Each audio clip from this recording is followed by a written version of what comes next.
sorry. That's for a Democrat show. Let me know when you're ready. Was an extremely great conservative commentator. We're tearing it up on Wednesday night. This is awesome. This will allow me to report. Well, this is Jersey Joe for the Reaver of Common Sense show. I'm on shrmedia.com. Actually, I just totally screwed up. This show contains language that some viewers may find offensive. Listener discretion is advised. And now on to the show. And welcome to the Reaver of Common Sense show. I'm your host, Jersey Joe, and I'm here to make sense out of the senseless. The Jersey Takeover's here. We have expanded to 2 hours every Monday through Friday, 9 p.m. to 11 p.m. Eastern Standard Time. And if you want to watch a broadcast, it's real easy. Well, you can go to 2 places. You can go to shrmedia.com. Well, 3 places. YouTube. Search for SHR Media. Or you can go to Reaver.1 and click on the SHR TV button. How is everybody doing today? Oh, so many screens, so many screens. So little time. Well, my day's doing good so far. Looked at the calendar, realized Thursday. A week from Thursday, my daughter will go back to school. Dang, I'm going to be spoiled because I got used to my daughter being here. I got used to it. So. Other than that, everything's going pretty good in my life. I see all the shit that's going on, and it just... yesterday, we had a tropical storm go through, which, okay. Some areas got hit pretty good. Some areas just got some rain, and that was it. The governor declared state of emergency.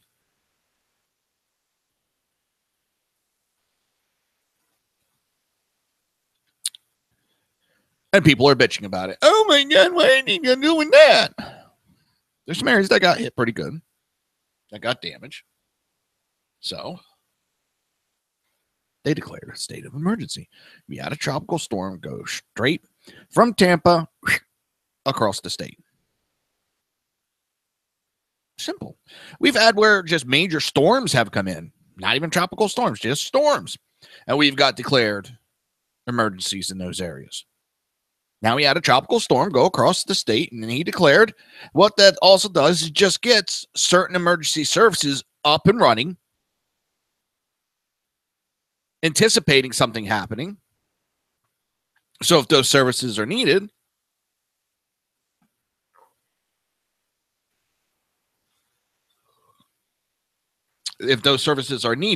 they'll be right there within minutes.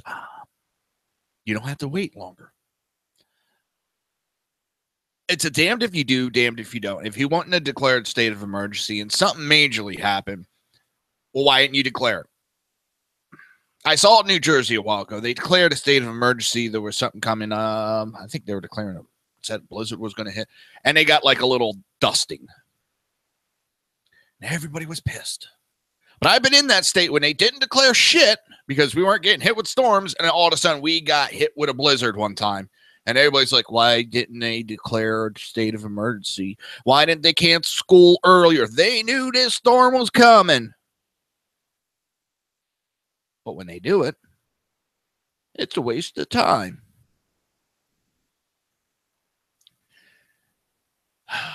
You can't win. You can't win. Just like Booker setting up for a presidential run.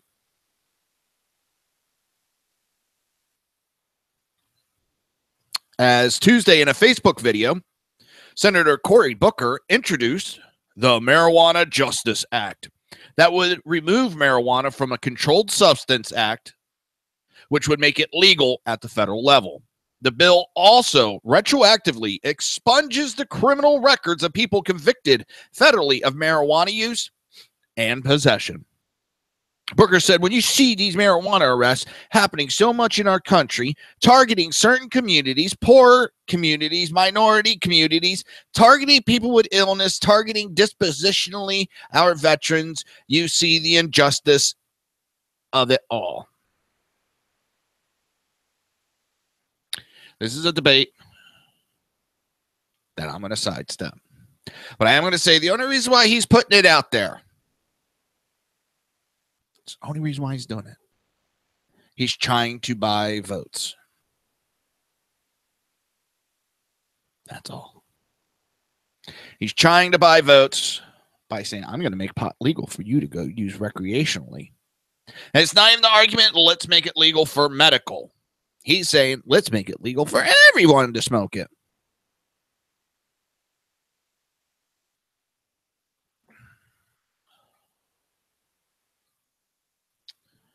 I don't know. Sometimes I hate having the news on in the background because right now it's Juan Williams running his mouth about Trump, how bad Trump is, how the end of the world is coming. The end of the world's not coming, people. No, it's not.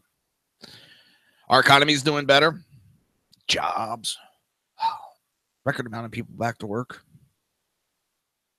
GDP's up. What can you say? But of course, the Democrats have to bring in bullshit falsehoods to try to cover all this up. Then they have to try to go and buy votes. I'm going to switch gears up. I'm going to play a clip. And I'm going to let the clip pretty much speak for itself. This is Dinesh D'Souza. Student tells him to prove Democrats are racist now.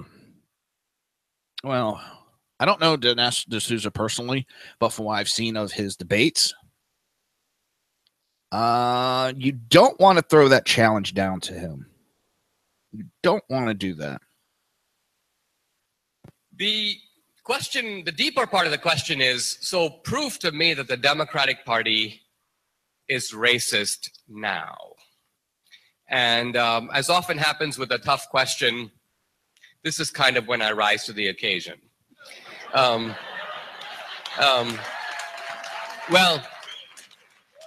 let me just say this. If one goes today to the Democratic-controlled inner city, and we're talking here about some 24 cities entirely dominated by the Democratic Party, there's not a Republican in sight. I argue that we will see in them now all the 5 features of the slave plantation that Kenneth Stamp outlined in his classic work. Let's see. Let's think if he can do this. I'd bet my bottom dollar that he can do it. Peculiar institution. In a description of the plantation, Kenneth Stamp identifies 5 things that you would see on a slave plantation. Number 1, broken down, dilapidated, and unsafe housing.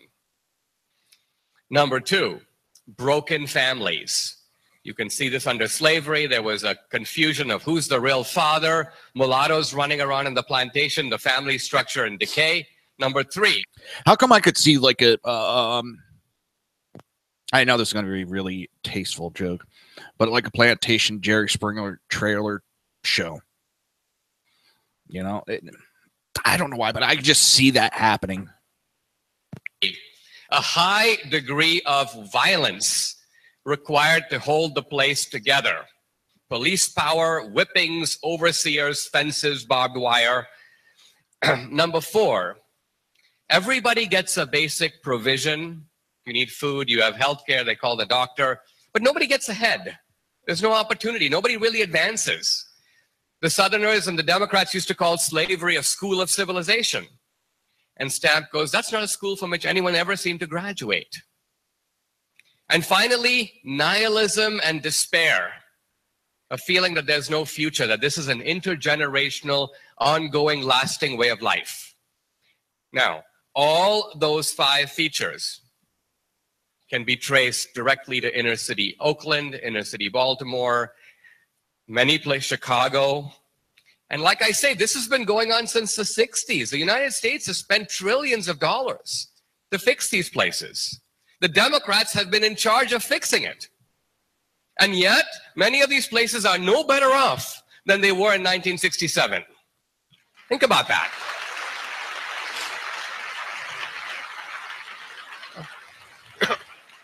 So, at the very least, this reflects a callous and shocking disdain for the welfare of the people who live in those communities. And for me, this is a big opportunity for Trump.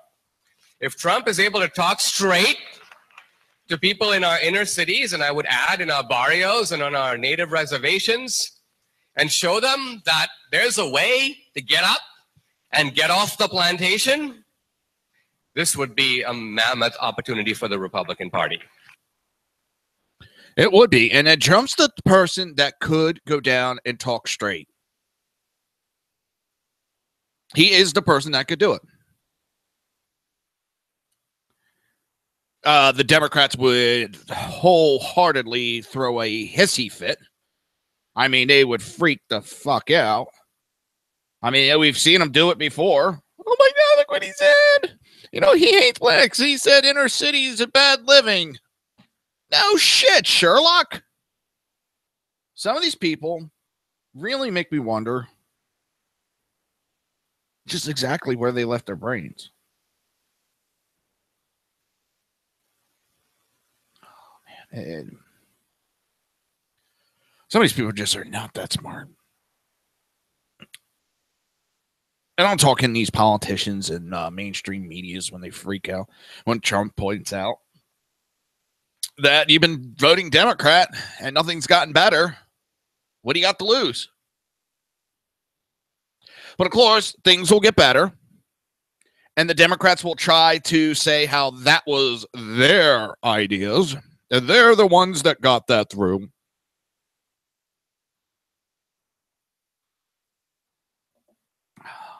I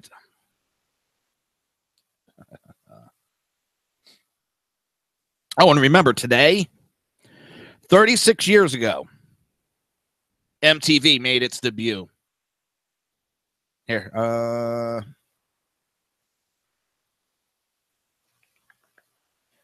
let's give the millennials a little something to listen to. 7, 6, 5, 4. We've gone for main engine start. We have main engine start.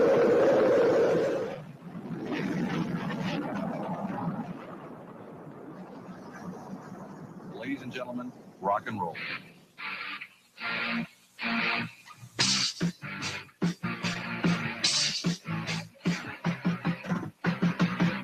This is it.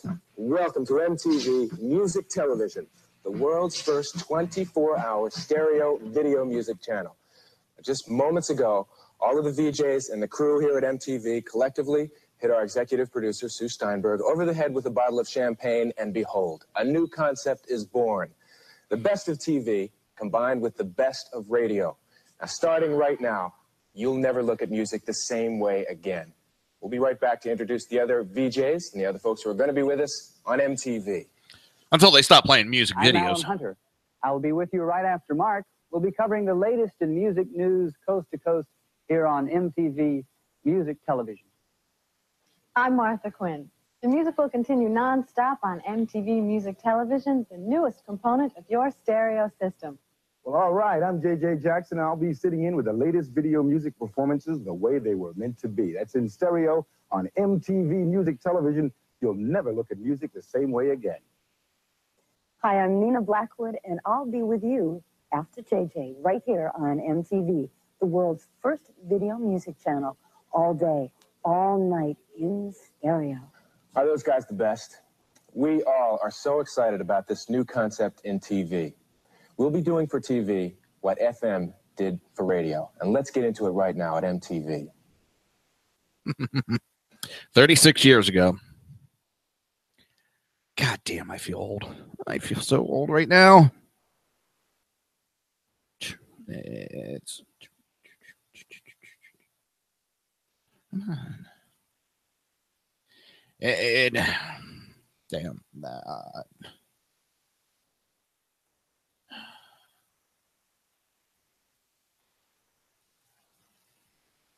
I have another video up. This is a House of Representative calling for investigations into Hillary. debate, it strikes me that there's a few things that have been left out of this discussion, and I do support the gentleman from Florida's amendment, and I follow the ideology of this in the process. One of the things I would say to that is that as I listened to the gentleman from Tennessee address this subject matter and raise his voice pretty strongly about the allegations of Obama versus Russians versus Putin, I would make a couple of points on this. One is, it's pretty clear that the Obama administration sent their people over to Israel to work against Prime Minister Benjamin Netanyahu. I couldn't, they just right out, boom. Openly. Significant dollars invested in that campaign over there. The President of the United States, with at least the moral support of the people that had worked for him in the country of Israel, seeking to shift the results of the election against the seated Prime Minister, Bibi Netanyahu. Then the gentleman, no, I won't yield. I love that. They try to get him to stop. No, I won't yield. I won't yield. The gentleman did object to U.S. tax dollars being used. I just came back not that long ago from the Balkans, where I sat in a place like Macedonia. And there I learned that the United States government, borrowing money from China and Saudi Arabia, had handed over somewhere at least $5 million in contracts transferred through USAID. $5 million we gave George Soros organizations that were used to manipulate elections in the Balkans. And that's just particularly Macedonia, not including the neighboring countries that are there. And some of that money was used to translate Saul Alinsky's Rules for Radicals into Macedonians to distribute the books, and the rules for radicals and the actions of radicals were manifested within the election efforts in that part of the world. So I would say that the Obama administration is and then we have the left going, what's rules for radical? Never heard of it. Never heard it. Nope, I haven't. You're just trying to start trouble. No, that is what they use. Their actions are based on it, and they're trying to spread that disease to other countries. Now, we've known that they interfered with Israel. We've known that. He bragged about it. He was out forth with it until, this whole Russia shit started. Then it was, what? We didn't do, no, we would never do that. He bragged about it. And now we're finding out they're trying to, they interfered with Macedonia. A long ways from clean on this as far as being involved in elections in other countries, not to mention little comments like the British, if you vote Brexit, you're going to have to go to the back of the queue. So that's the taxpayer dollars piece of this. But the long string that we should be looking at with this investigation and special counsel that is our request here, it goes a long ways back. It goes clear back to Huma Abedin, Anthony Weiner, 650,000 emails, which we still have access to. And the question that was answered to us by James Comey, which is, there was nothing to see there. We did a fast software search of 650,000 emails. And in the case of Huma Abedin and Anthony Weiner sharing laptop and sharing emails, there was nothing new in 650. And now it has been released. Hey, Melanie. Now it's been released that at least 7,000 of those emails so far had top secret information on it that were from Hillary and Huma Abedin and was on Anthony Weiner's laptop. So Comey lied there. 1,000 emails. And what we've done in this Congress so far is just taken his word for that. Now, it seemed fairly logical to take his word at the time until you examine the investigation that he conducted of Hillary Clinton. Oh, by the way, it was a matter.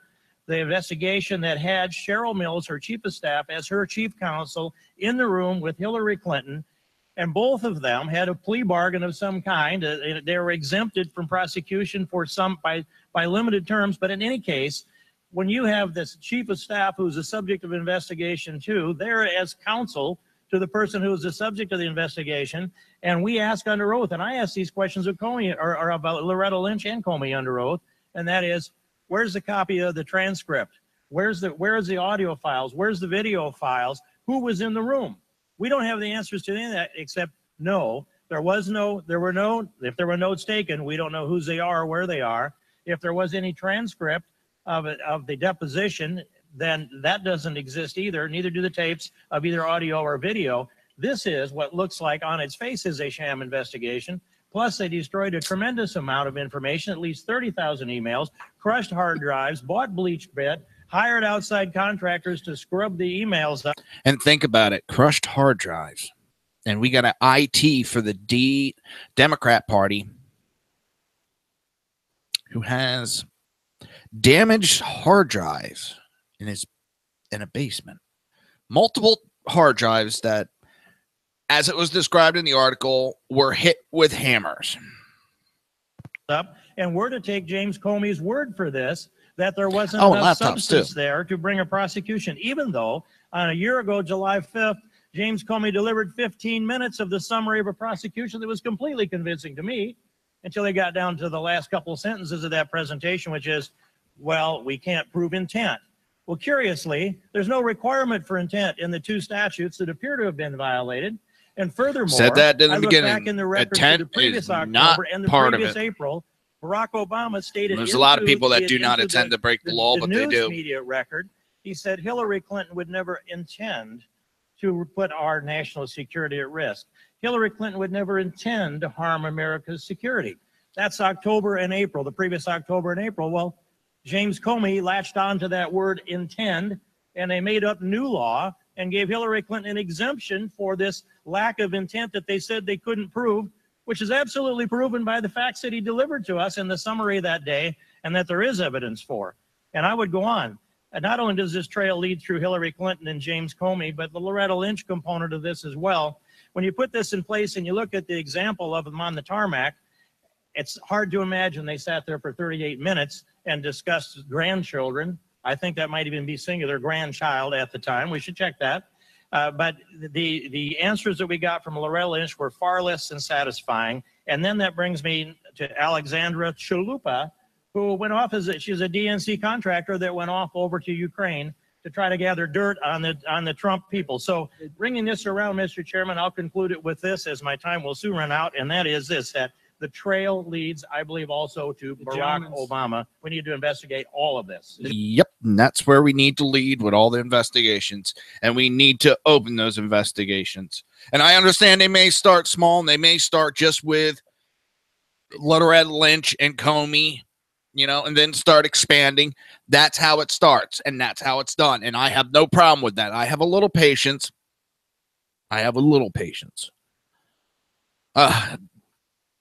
You're listening to the Reaver of Common Sense right here on SHR Media, and we will be right back.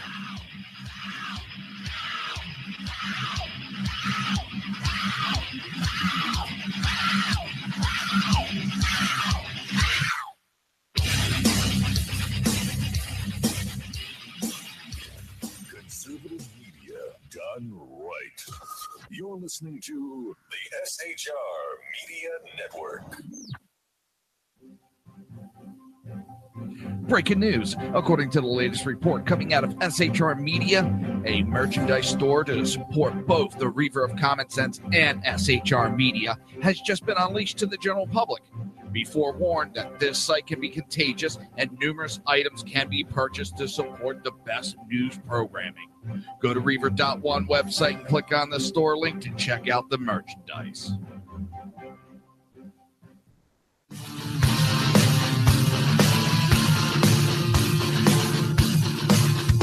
You have been listening to Reaver of Common Sense, hosted by my dad, Jersey Joe.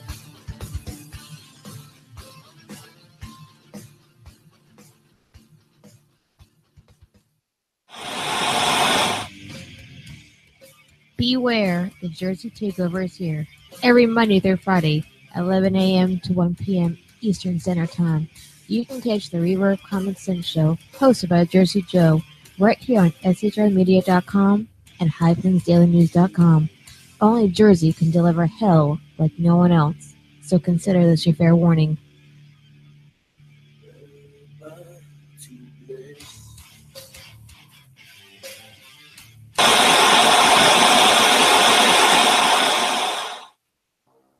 In a world controlled by corrupt politicians, You got a business. That you didn't build that. a team of ordinary men emerge from the ashes to give voice to the voiceless and hope to the hopeless. Sackhead Sean, Dude, I'm not saying Catherine is stupid, bro. Sackhead Clint. All good friends of ours usually show up drunk. Also starring Sacco as the producer. I'm a little bit drunk, cause I'm drinking. They are the Sackheads Radio Show. Every Wednesday at 8 p.m. Pacific on shrmedia.com.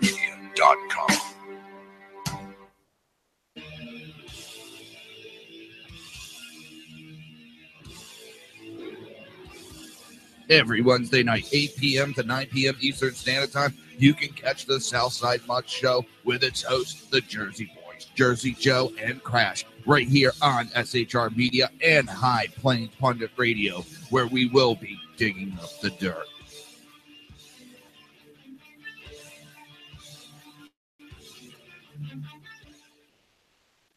Times are dark. The people misled by corrupt politicians, lied to by establishment media, and deceived by the false messages of Islam. A nation in confusion needs a guide. It needs a man with a cane. I'm Dave Milner. Join me on Spreaker, SHR Media, High Plains Talk Radio, Live Rebooting Liberty, and YouTube for a unique brand of commentary on the unpleasant blind guide. Because truth is not always pleasant. If you miss a show, don't worry. You can catch the replays two ways, rebootingliberty.com or the Reaver of Common Sense.com. While you're there on Reaver of Common Sense, don't forget, drop in your email and keep up to date with everything going on, or click the like button on the Facebook widget. Now on to the Reaver of Common Sense.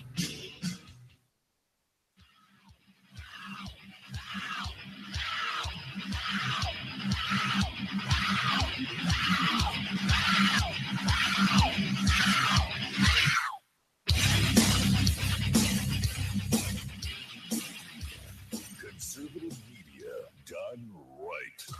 You're listening to the SHR Media Network. This show contains language that some viewers may find offensive. Listener discretion is advised. And now on to the show. And welcome back to the Reaver of Common Sense. I am your host, Jersey Joe, and I'm making sense out of the senseless. Oh man, the allergies just kicked in. Woo. Oh, let's see where we're at. Oh, I got to play this. I'm coming across some clips tonight. And I know I'm playing a lot of clips more than normal, but these, I love them. A small number of rich people, the tech people, and you've got a ton of poor people, and the middle class is leaving. Like, that's a recipe for instability. You're aware of that, right? In regards to middle class leaving, that's actually a good thing. Let me back it up, because this is Tucker Carlson, and he has some guy that's a pro-Calex, and you just heard him say that the middle class leaving California is a good thing. The middle class leaving is a good thing. We need these spots opened up for the new wave of immigrants to come up. It's what we do. We're exporting our middle class to the United States. You guys should be thanking us for that. Not only that, when our middle class does move out to Texas and to Colorado, they're taking our values out to the United States and to Texas. So if you look at Texas, in fact, all the major cities that Californians are going to, they are turning blue. And soon enough, Texas will be a blue state. And dude, all of the red states soon enough. I don't know if this is like a. I've never met you. I've never heard of you. I don't know if this is like a parody segment. You're punking me, or you're really high and you're just telling the truth because high people do. But you just said you're happy to be exporting the middle class of your state. Now, I happen to think that your policymakers are happy that they're leaving. But the fact that you're admitting this on live TV, bottom line, are you being serious? Well, I'm only admitting the truth. There's a middle class of people that are leaving California and they're going to Oregon and Colorado and Texas. Yes, there is. And you're happy about that? I don't know how. Well, I mean, if they want to move, there's nothing for me to stop them. I mean, I'm sure they'll find out how boring it is and they'll come back. Yeah. Less taxes, less government in your face. Yeah, I can see why they would want to run back to that crappy state. Yeah. Is that guy really high? I mean, I don't know. These people are not the smartest in the tool shit, are they?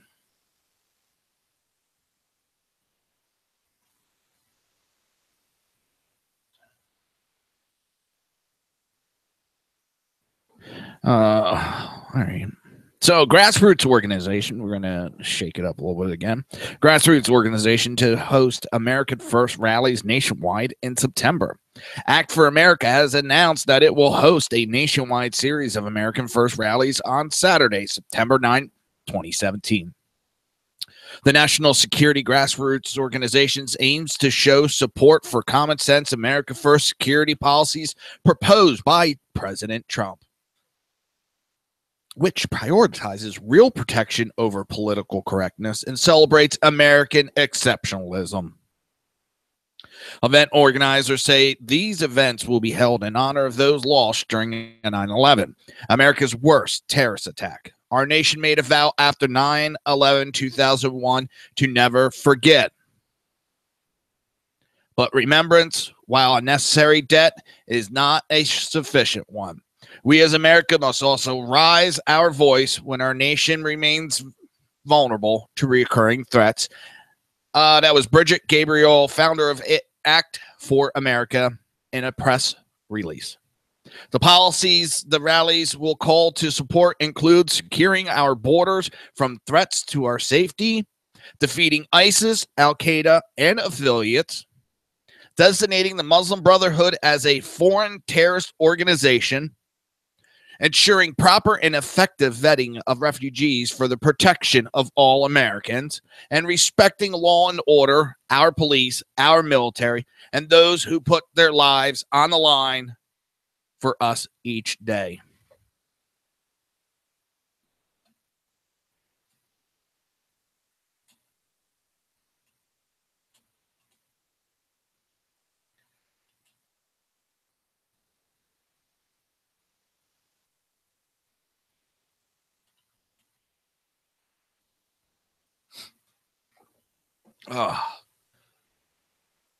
And that's what we need to do. We need to be holding these rallies in support so that it's outweighing the negative that we're hearing from the left. The support is greater on the right now.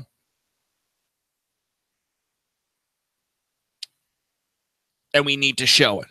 We just can't say it. We need to show it. So I'll keep you updated if I hear anything about these rallies, and I'll pass it on. Shit.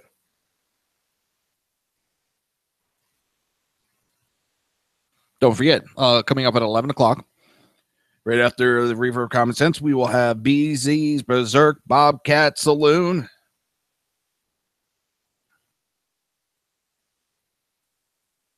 What the heck? Something local to my high school.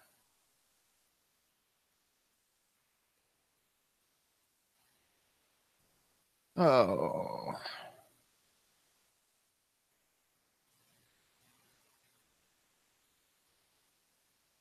So we've been doing good so far with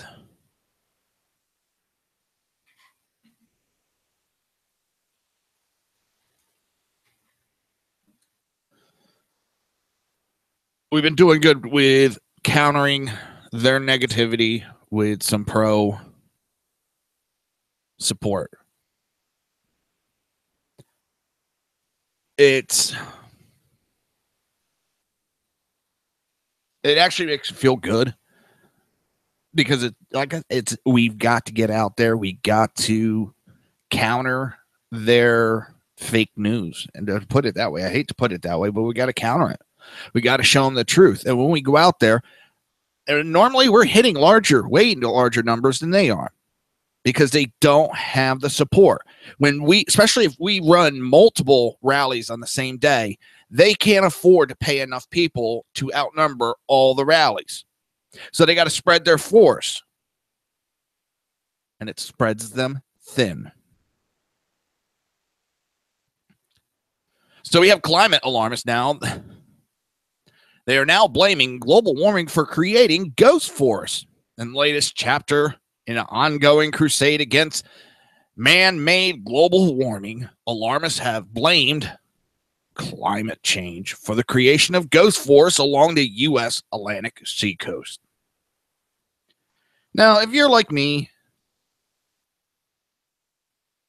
you're wondering what the fudgy whale is ghost force. It's, let me pull it up again so I can explain it without putting it wrong. Come on.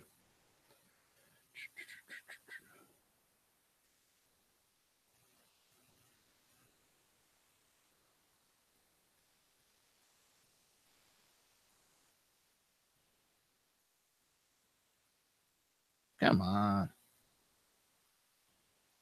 There we are. When your tablet's running too slow.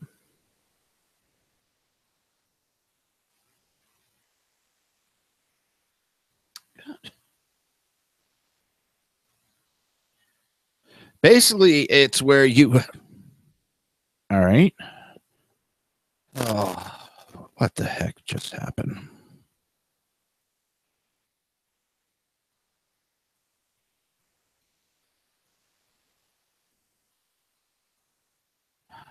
Check 1 2 1 2.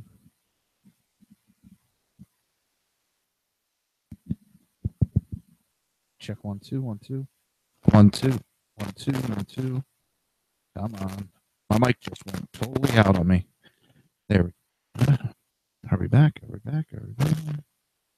I have no idea why it did that, but the mic just totally crapped out on me. Sitting there talking 1 minute, gone the next. And it's the board, not the mic. It's that damn gain switch again. Oh, I hate that gain switch. Ghost forests are, there's basically stumps left in like a swamp-like setting. Here it is. Here. And damn microphone.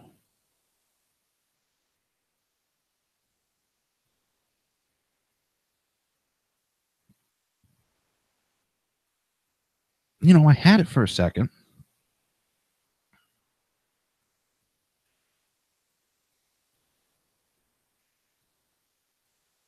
Yeah. I'm still trying exactly. It's something that happens actually in nature. But of course they say, no, it's global warming. In the latest chapter in an ongoing crusade against man-made global warming, the alarmists have blamed climate change for the creation of ghost force along the U.S. Atlantic seaboard. And it then goes on, I think ghost forests are the most obvious indicator of climate change anywhere on the east coast of the U.S. This is Matthew Kerwan, a professor at Virginia Institute of Marine Science, who studies ghost forests. It was dry, usable land 50 years ago. Now it's marsh with dead stumps and dead trees. Although the process has occurred naturally for thousands of years, some say it has accelerated in recent decades due to polar ice melts and rising sea levels, which would push salt water further inland, killing trees in the process. Well, except for one thing. NASA has already shown there is no rise in sea level.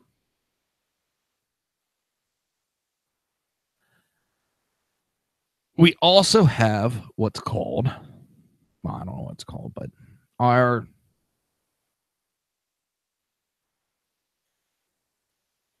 land masses are constantly changing elevations. Tectonic plates are moving, which causes the land to change. But, you know, that's something that the left can't understand, and it's something scientifical. And they skip over that. In the past month, global warming has been blamed for everything From the death of migratory songbirds to the decimation of herds of reindeer to a slump in South American coffee production to a drop in population of Hawaiian monk seals and even remarkably to colder weather. Yet, as the World Meteorological Organization has noted, many of the recent climatologic events and trends can be explained by natural variations of the climate system, without excluding an indeterminate influence from atmospheric concentration of greenhouse gas. In the same report, the WMO said, at this time, researchers have not yet been able to ascertain the respected roles being played by climate variability and human-induced climate change. Many climate scientists have acknowledged the practicality and possibility of correlating a specific meteorological or environmental phenomenon to global warming. Many climate scientists have acknowledged the practicality and possibility of correlating a specific meteorological or environmental phenomenon to global warming.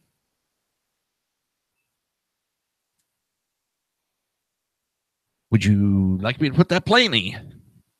They say it's pretty much impossible to connect certain weather patterns or environmental issues to global warming. That they're just blowing smoke out of their ass at this point. You're listening to the Reaver of Common Sense right here on SHR Media, and we will be right back.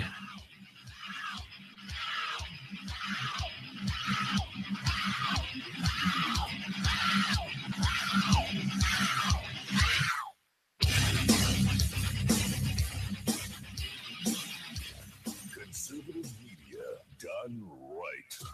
You're listening to the SHR Media Network. Breaking news. According to the latest report coming out of SHR Media, a merchandise store to support both the Reaver of Common Sense and SHR Media has just been unleashed to the general public. Be forewarned that this site can be contagious and numerous items can be purchased to support the best news programming. Go to Reaver.one website and click on the store link to check out the merchandise.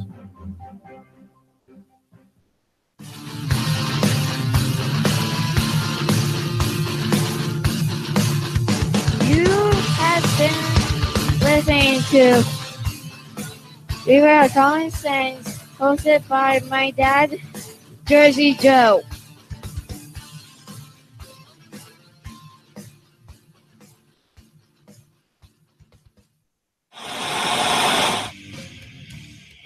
Beware, the Jersey Takeover is here. Every Monday through Friday, 11 a.m. to 1 p.m. Eastern Standard Time. You can catch the Reaver of Common Sense show, hosted by Jersey Joe, right here on shrmedia.com and highplains.dailynews.com. Only Jersey can deliver hell like no one else, so consider this your fair warning.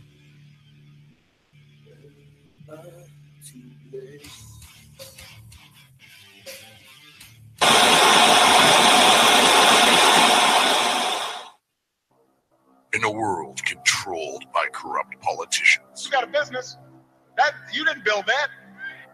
a team of ordinary men emerge from the ashes to give voice to the voiceless and hope to the hopeless. Sackhead Sean, Dude, I'm not saying half of the stupid pro.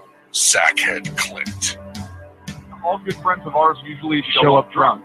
also starring Sacco as the producer. I'm a little bit drunk, I'm a little bit drunk, 'cause I'm drinking. They are the Sackheads Radio Show. Every Wednesday at 8 p.m. Pacific on shrmedia.com.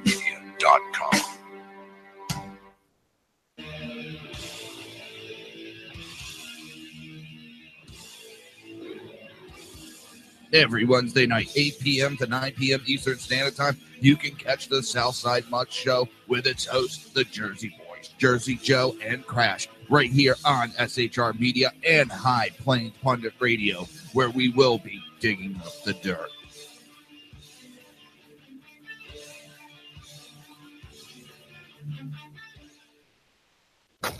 times are dark. The people misled by corrupt politicians, lied to by establishment media, and deceived by the false messages of Islam. A nation in confusion needs a guide. It needs a man with a cane. I'm Dave Milner.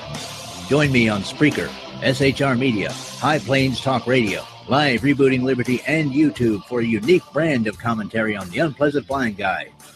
Because truth is not always pleasant. If you miss a show, don't worry. You can catch the replays two ways, rebootingliberty.com or the Reaver of Common Sense.com. While you're there on Reaver of Common Sense, don't forget, drop in your email and keep up to date with everything going on, or click the like button on the Facebook widget. Now on to the Reaver of Common Sense.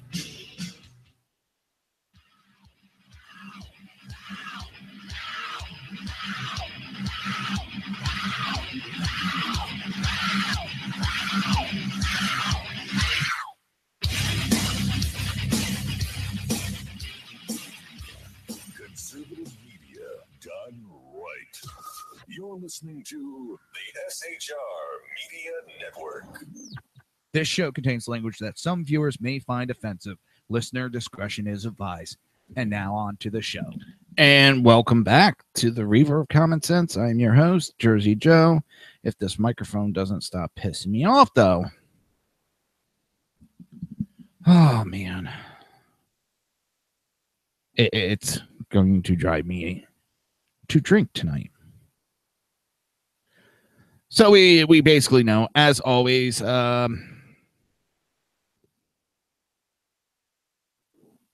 everything is linked to global warming. Everything is global warming's fault. Always blame global warming. The cow just farted, global warming. You got in a car accident, global warming. You did your taxes wrong, global warming.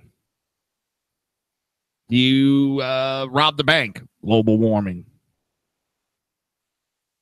You forgot to leave a tip, global warming. And it's that friggin' ridiculous anymore. It really is.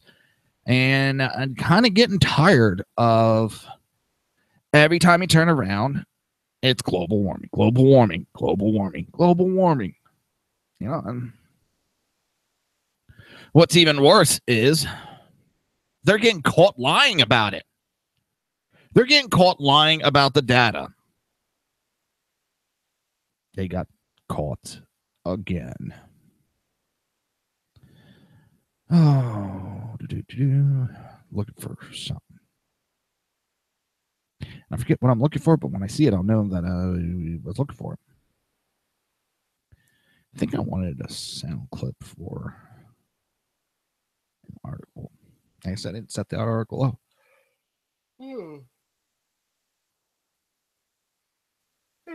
Oh, dang it. Yawning again tonight. I don't know what it is. I'm not tired. I'm not boring myself. I entertain myself. I'm not boring myself. Ooh, where is it? Where is it? Where is it?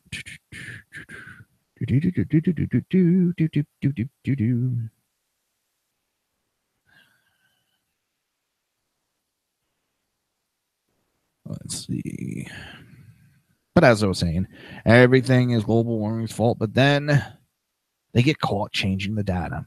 And Australia's Bureau of Meteorology got caught erasing record low temperatures. Australia's BOM has been caught red-handed erasing record-breaking cold temperatures from its data record. The BOM has now been shamed by media investigations into ordering a review of its procedures, but is yet to provide an explanation as to why it made these adjustments in the first place. I wonder why. Maybe it was so that their data fit their answer, their conclusion. And I've said it many a times when it comes to global warming, they have their conclusion. Now they have to make their data fit their conclusion. And it's sick. It's sad. And it's disgusting. for some strange reason that the BOM has been unable to explain. These adjustments seem to only go one way. The BOM is perfectly happy to record and announce it whenever Australia's temperature hit record-breaking high, but when the temperatures reach new low, it's a different matter altogether. And when the temperature goes below a certain point, it either deletes them as if they had never been, or it enters them into its records at higher temps than the one actually recorded by its thermostat. The dodgy adjustments were spotted by investigator journalist Jennifer. Earlier this month, she was contacted by bush meteorologist Lance Pigeon, who noticed that Goulburn, a town southwest of Sydney, had smashed its temperature record with a low of minus 10 degrees Celsius. Except the Bureau has since erased this measurement. And according to the Bureau's own record, the coldest temperature record during a 24-hour period is 9 a.m. Period to a 9 a.m. is recorded at the minimum for that day. So for Sunday, the 2nd of July, the carryover minimum should be 10.4 minus 10.4 degrees Celsius. But instead, the summary document shows minus 10. There is no public record of a minus 10.4 degrees Celsius. This is not the first time the BOM has been accused of behaving more like a political activist organization than a scientific one. On every occasion, instead of fessing up to its dodgy antics, it has hidden behind a wall of bluster and pretend scientific authority. Oh, man. Hang on, I gotta adjust this. This isn't. God dang right. Now it's sounding better. There we go. Wait a minute. Come on. There we go. There we go. There we go. Now it sounds better in my ears. For example, against the principle of robust science, it refuses to allow its data to be audited independently or discuss why or how it makes its temperature adjustments. Because they're cheating at it. I mean, anybody with half a brain can look at it and go, oh, they're fudging the data. So they don't want an independent to take a look at it. And they don't want to be audited. So they just deny anybody being able to touch them or look at them. That's all. As the Australians notes in a paper-walled editorial, these unexplained adjustments are no way to inspire confidence among a taxpayer public, which has to fund the BOM to the tune of an annual $365.3 million. That adjustment process, known as homogenization, has got the Bureau in trouble in the past. Again, the issue has been one of transparency. The Bureau has made a series of changes to historical records across the country. It says it does so to adjust for the movement of a weather station site, changes to surrounding vegetation, or results that look wrong when compared with nearby sites. Such homogenization is not unique to Australia, but the Bureau sometimes fails to convince when asked to explain the specific local adjustments it has made, especially if these blusters a warming trend. The same goes for any practice that discounts cold temperature. The official record must be accurate and trusted. Otherwise, claims of historic extremes, the hottest winter day, only mislead and public policy gets corrupted. Even if the Bureau does have all the answers, it needs to do a better job of taking the public, skeptics included, into its confidence. The same is true, of course, in the United States, where organizations like NASA and NOAA have been caught red-handed making adjustments to their own temperature data set. None of these convincingly explain. But this scandal is not as widely known as it should be. largely because it goes virtually unreported in liberal-dominated mainstream media. This partly explains the huge discrepancy between the way liberals think about climate change and the way conservatives do. According to this survey, liberals in both the US and the UK are dramatically more worried about climate change than conservatives. Perhaps this is because conservatives are simply better informed. I don't take mainstream media face value. I go and I look and I pay attention, and I have certain subjects that I am passionate about. One of them being climate change and guns, the Second Amendment. So whenever I get a chance or I see those articles, I definitely report on those issues during my show. I have reported multiple times of agencies getting caught red-handed lying about data, adjusting. Not even adjusting, they're outright falsifying scientific data. Now, that's where it makes me skeptic of everything that's going on. When you have these extravagant accusations made, New York will be underwater by July 2015. Right then, I hear that, I go, something's not right there, you know?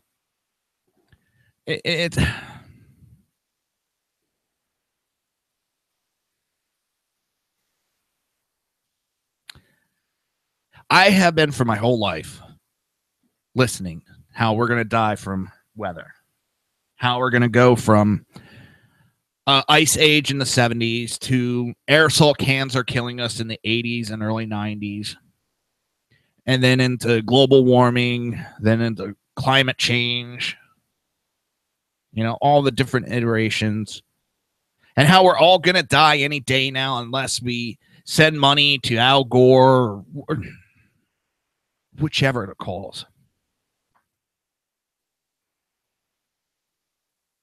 And it's funny because I always see all this waste still going on by the same people that preach about global warming. That makes me go, something seems fishy. Then I start reading, and I see NASA, no admitting they had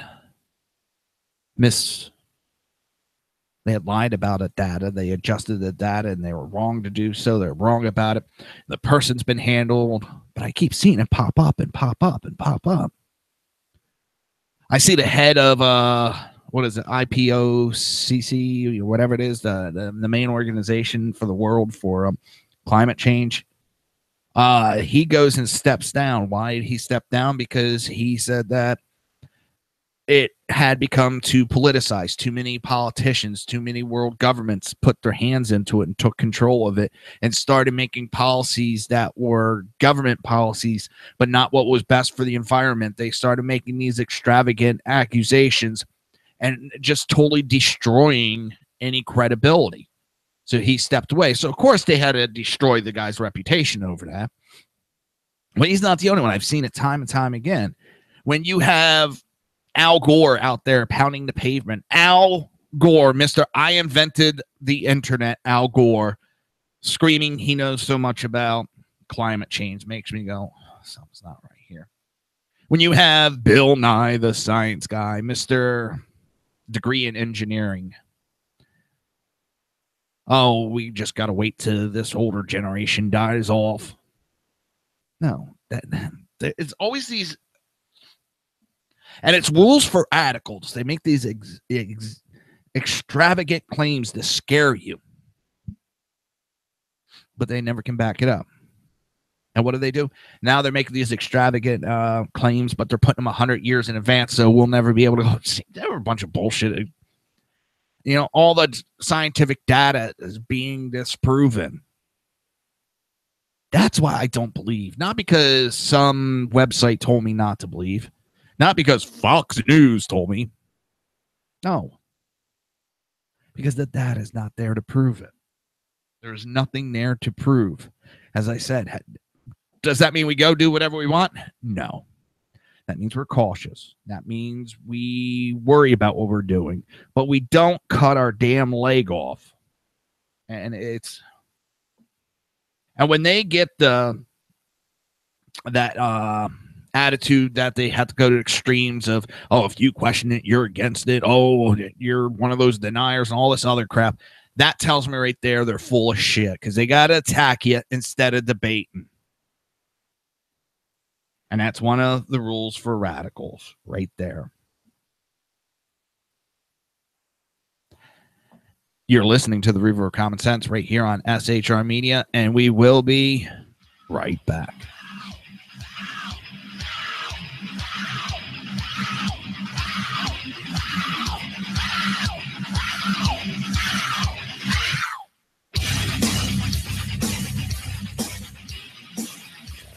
Conservative media done right. You're listening to the SHR Media Network. Breaking news. According to the latest report coming out of SHR Media, a merchandise store to support both the Reaver of Common Sense and SHR Media has just been unleashed to the general public.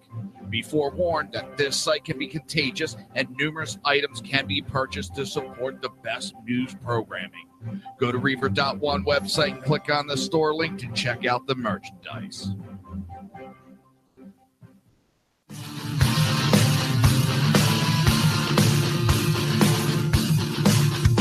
You have been listening to Reaver of Common Sense, hosted by my dad, Jersey Joe.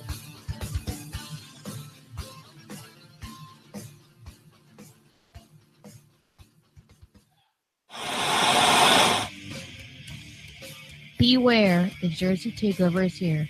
Every Monday through Friday, 11 a.m. to 1 p.m. Eastern Standard Time.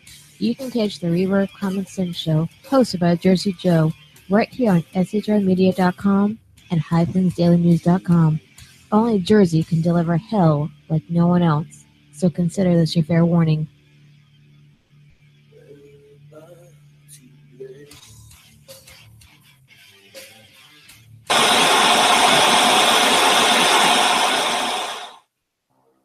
In a world controlled by corrupt politicians, You got a business.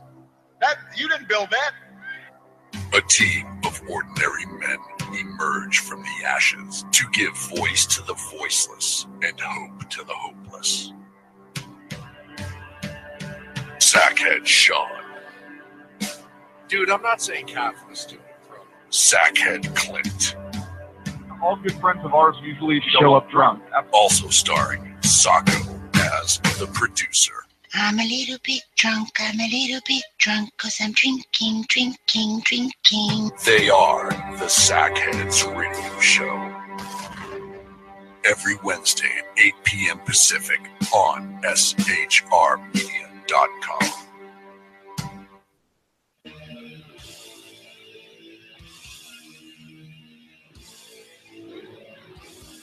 Every Wednesday night, 8 p.m. to 9 p.m. Eastern Standard Time, you can catch the Southside Mud Show with its hosts, the Jersey Boys, Jersey Joe and Crash, right here on SHR Media and High Plains Pundit Radio, where we will be digging up the dirt.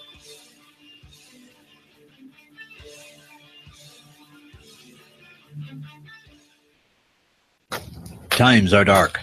The people misled by corrupt politicians, lied to by establishment media, and deceived by the false messages of Islam. A nation in confusion needs a guide. It needs a man with a cane. I'm Dave Milner. Join me on Spreaker, SHR Media, High Plains Talk Radio, Live Rebooting Liberty, and YouTube for a unique brand of commentary on the unpleasant blind guide. Because truth is not always pleasant. If you miss a show, don't worry. You can catch the replays two ways, rebootingliberty.com or the Reaver of Common Sense.com. While you're there on Reaver of Common Sense, don't forget, drop in your email and keep up to date with everything going on, or click the like button on the Facebook widget. Now on to the Reaver of Common Sense.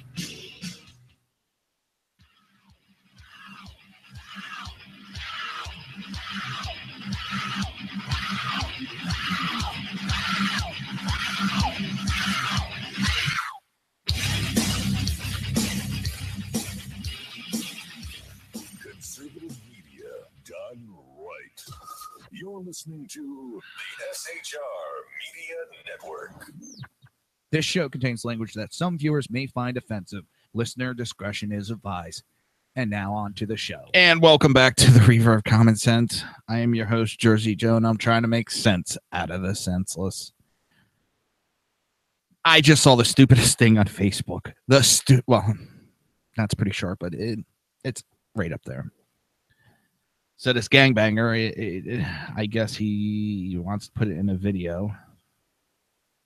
So he takes a gun and he puts it over to his cheek while his mouth wide open. And he's not trying to kill himself. He's trying to shoot himself in the cheek and out the other side. So what does he do? He pulls the fucking trigger. And it scares the shit and looks painful. But after everything, shock sets in and all that. And I guess he decides he's going to be a big bad rapper and starts wiping it all over the face. But I'm just...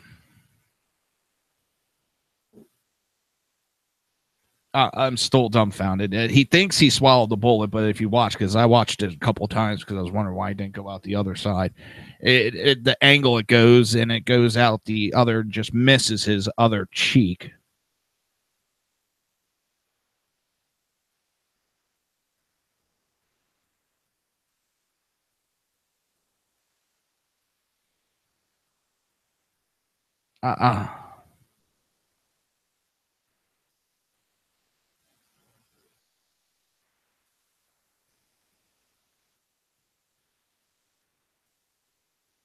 This guy needs help. And his writing.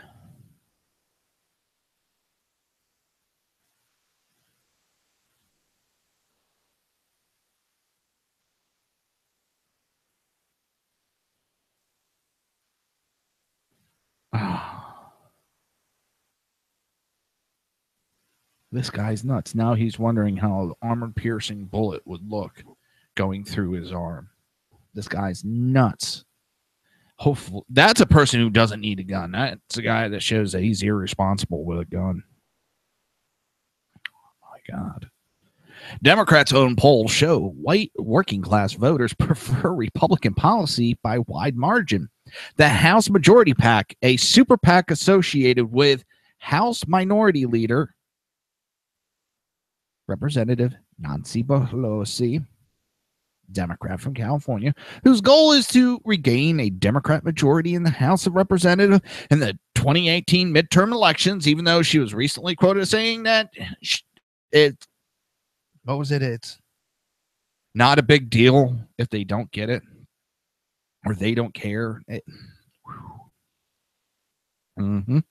Just released a new poll of white working class voters that is sounding alarm bells for the Democrat House leadership. Among the key findings is this stunner. By a majority of 35%, more white working class voters believe that the term will help improve the economy and create jobs applies to Republicans in Congress than it does to Democrats in Congress. Let me say that again. The people believe the term will help improve the economy and create jobs. 35% more believe it applies to Republicans than it does to Democrats. Other key findings of the poll are just as discouraging for Democrats. Democrats trail on the initial congressional ballot among white working class voters by 10 points, 43% to 33%. The majority of white working class voters approve of the job President Trump is doing by 52% to 44% margin. 66% of white working class GOP voters approve of the job House Republicans are doing, up from 44% last year. Undertaken as part of the ongoing white working class voter project of the House Majority PAC, the survey was conducted by the firm of Nonnington Peets and includes 1,000 total interviews in targeted House district with a sample of likely 2018 voters. All of the voters were white, over the age of 24, and did not have a college degree or higher education. The interviews were conducted June 27th through July 13, 2017. The margin of error for over adult results was plus minus 3.10%. The polling firm says of its methodology. 60 years ago, the leaders of the Democrat Party did not need to conduct a survey to find out what white working class voters thought. They merely needed to ask their neighbors to come over for a beer.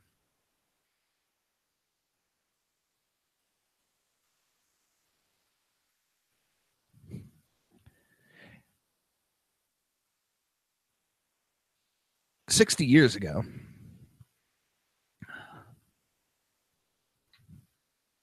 Democrat Party was nothing like it is today. I mean, there's some similarities in there. But you can see where Democrats were more in line with the common man 60 years ago.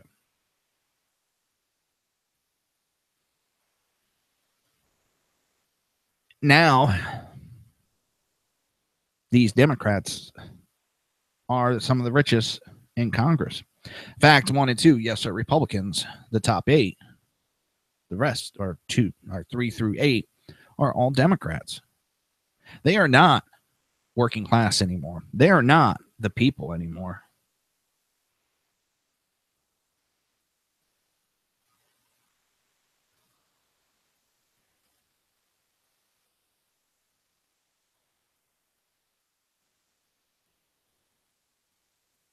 And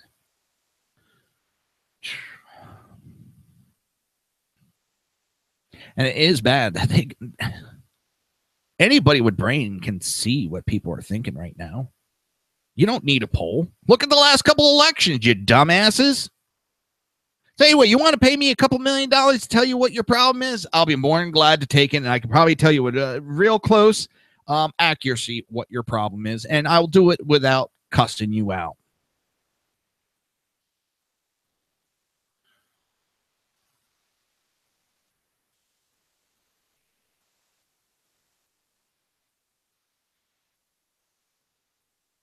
It's mind-boggling numb how stupid that is.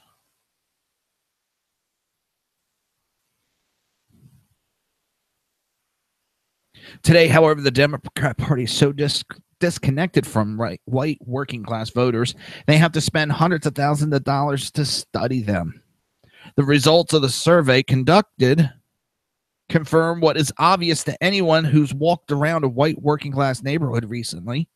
The Democrat message is not resonating with this group. The current survey adds to the earlier findings identified in the White Working Class Voter Project. And we have minority blacks. A lot of them are starting to wake up. I don't want to say them. I don't mean it like that, but just as a whole, the black community is starting to wake up to what the Democrat Party has been doing for decades to them. That's a huge shitstorm for the Democrat Party. They've lost their way big time. I mean, their bullshit is just not, no one's believing it anymore. There's the internet. People can look this stuff up that quick. I mean, that's why they're trying to hide everything about the Civil War. They want to hide that it was the Democrat Party. They got to hide their history. They got to lie about their history. People are learning. People are going to the internet more and more. It's right on their fucking phone nowadays. Okay. Hey, Siri, was the Democrats part of the South during the Civil War? Bing.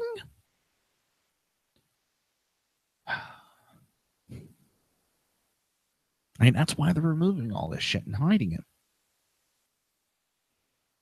Because it's so easy accessible. And they're losing right now. They're losing people. And as Dinesh D'Souza loves to put it, they got these people on the plantation voting for him. These inner city people are still on plantation. They're not going anywhere because they keep voting the same people in over and over and over again. Detroit, Chicago, Maryland. Time and time again. You don't see these places getting any better, do you? And what do they always do? They blame it on Republicans. It's always the Republicans' fault. Except they've been the ones in charge. And now you're getting people that are waking up going, wait a minute, you know what? For too many years, we've heard that same slogan. Nothing's changed, and it's the same people over and over and over. You always get a Democrat, oh, I'm going to do different. Does the exact same thing as predecessor. And Democrats made fun of the quote-unquote uneducated, which they mean people without college degrees. Now, white voters without a college degree made up 34% of the electorate in 2016. Their share was stable since 2012, but our Democrat margin got 12% worse. The researchers told the Democrat leadership. When you're running out there going, oh, only the uneducated idiots are going to vote for Trump. Yeah, you just took your base too and went, oh, I'm an idiot? I guess I ain't voting for your ass then.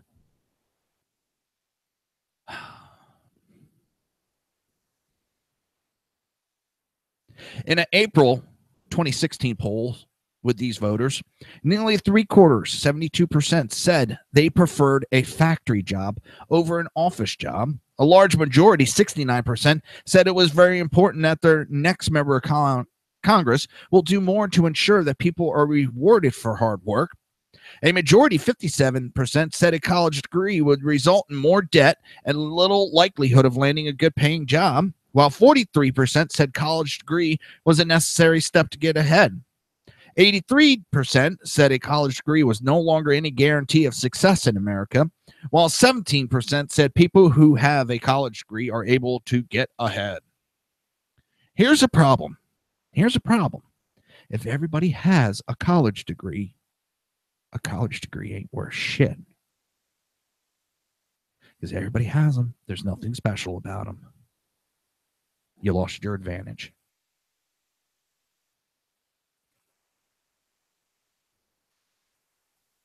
It's that easy to see. More people have college degrees, the less it's going to be worth.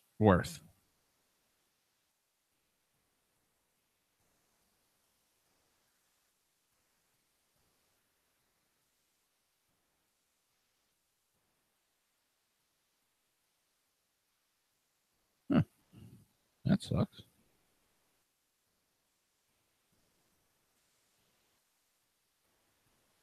Let me see something.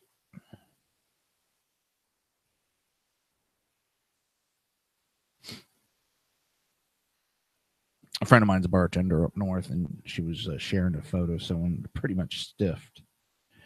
They went and bought a drink on them, and then bought like everybody in the bar a drink, and then gave a fake credit card and walked out. That's gotta suck.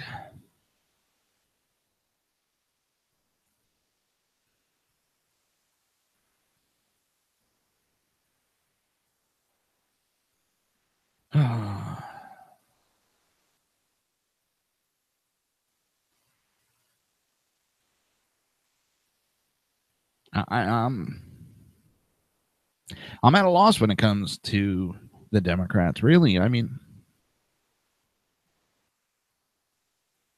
and if they think, well, in short, when these voters hear people tell them that their answers to their concern is college, their reaction is essentially say, don't force your version of American dream on me. The message implications for Democrats, the pollsters say, require a change in the current game plan.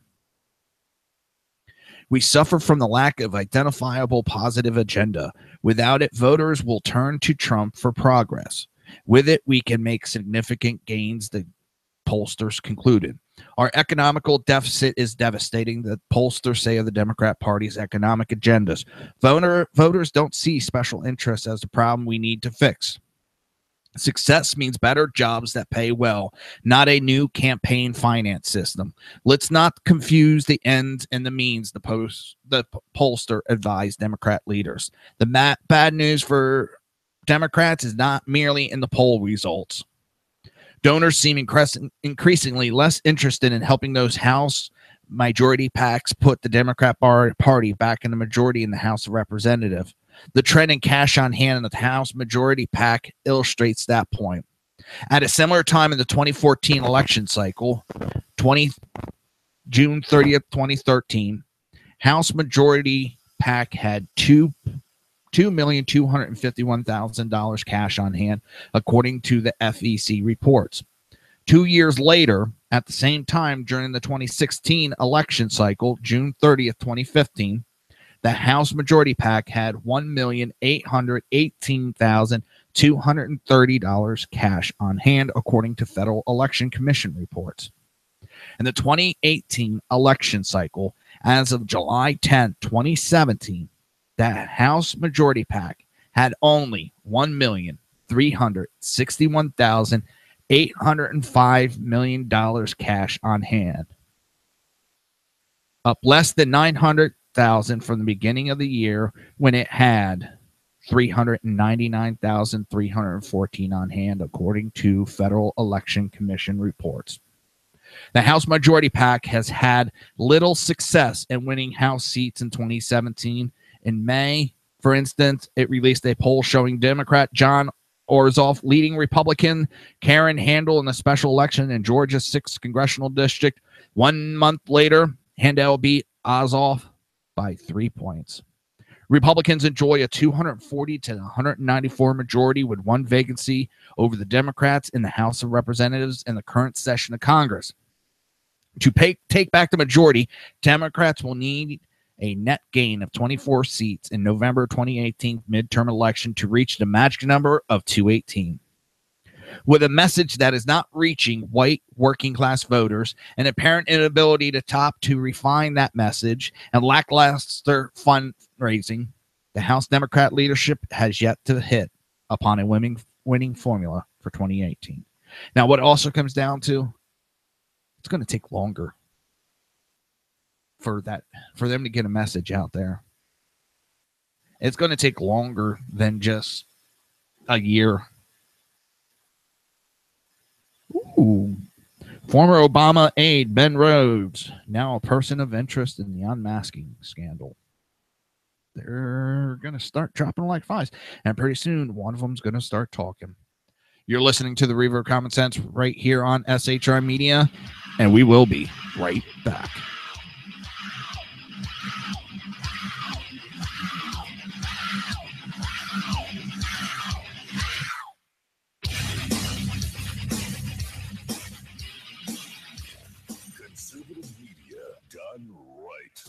You're listening to the SHR Media Network. Breaking news. According to the latest report coming out of SHR Media, a merchandise store to support both the Reaver of Common Sense and SHR Media has just been unleashed to the general public. Be forewarned that this site can be contagious and numerous items can be purchased to support the best news programming.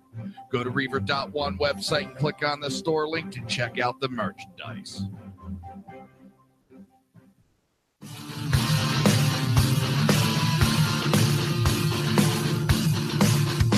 You have been listening to Reaver of Common Sense, hosted by my dad, Jersey Joe.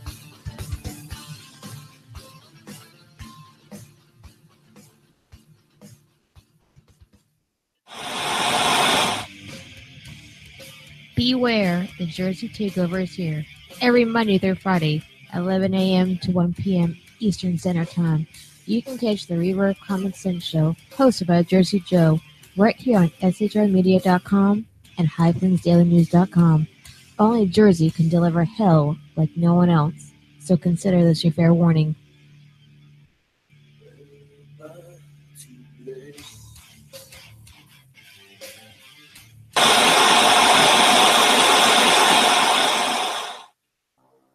In a world controlled got a business. That you didn't build that. A team of ordinary men emerge from the ashes to give voice to the voiceless and hope to the hopeless. Sackhead Sean. Dude, I'm not saying Kath was stupid, bro. Sackhead Clint. All good friends of ours usually show up drunk. Also starring Sacco as the producer. I'm a little bit drunk, I'm a little bit drunk, 'cause I'm drinking, drinking, drinking. They are the Sackheads Radio Show. Every Wednesday at 8 p.m. Pacific on shrmedia.com.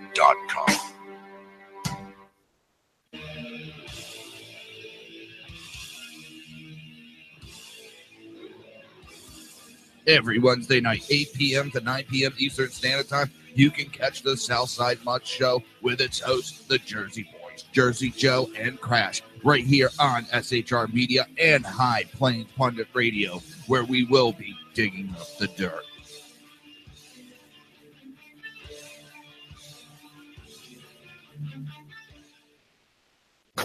Times are dark. The people misled by corrupt politicians, lied to by establishment media, and deceived by the false messages of Islam. A nation in confusion needs a guide. It needs a man with a cane. I'm Dave Milner. Join me on Spreaker, SHR Media, High Plains Talk Radio, Live Rebooting Liberty, and YouTube for a unique brand of commentary on the unpleasant blind guide. Because truth is not always pleasant. If you miss a show, don't worry. You can catch the replays two ways, rebootingliberty.com or the Reaver of Common Sense.com. While you're there on Reaver of Common Sense, don't forget, drop in your email and keep up to date with everything going on, or click the like button on the Facebook widget. Now on to the Reaver of Common Sense.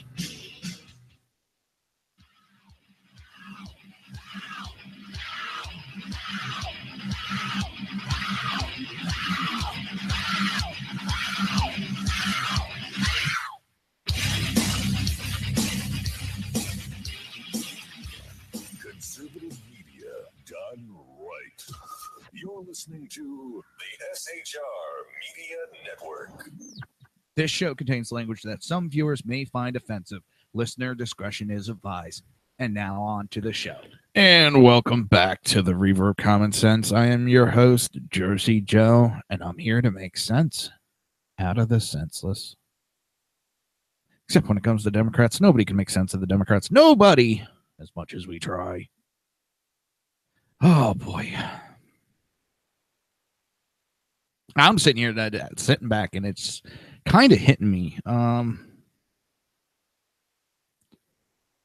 We're starting to get investigations into Susan Rice,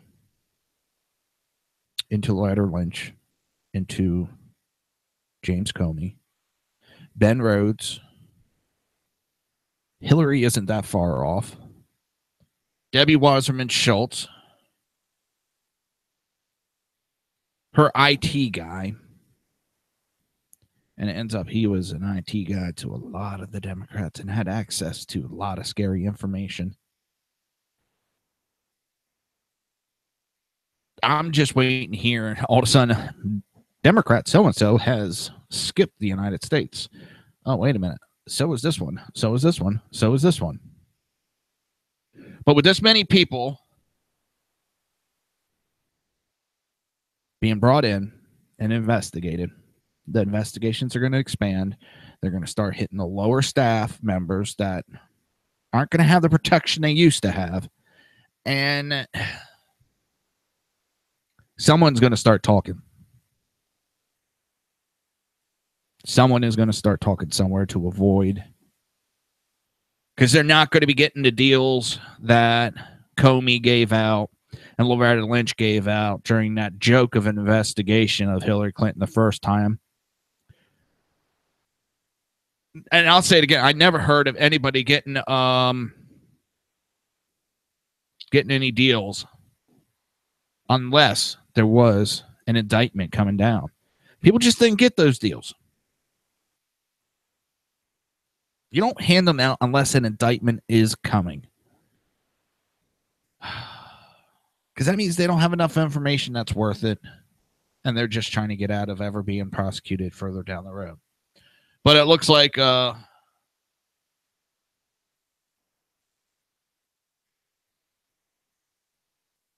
it's not looking for a lot in the Democrat Party. And I think you're going to see a lot running scared soon.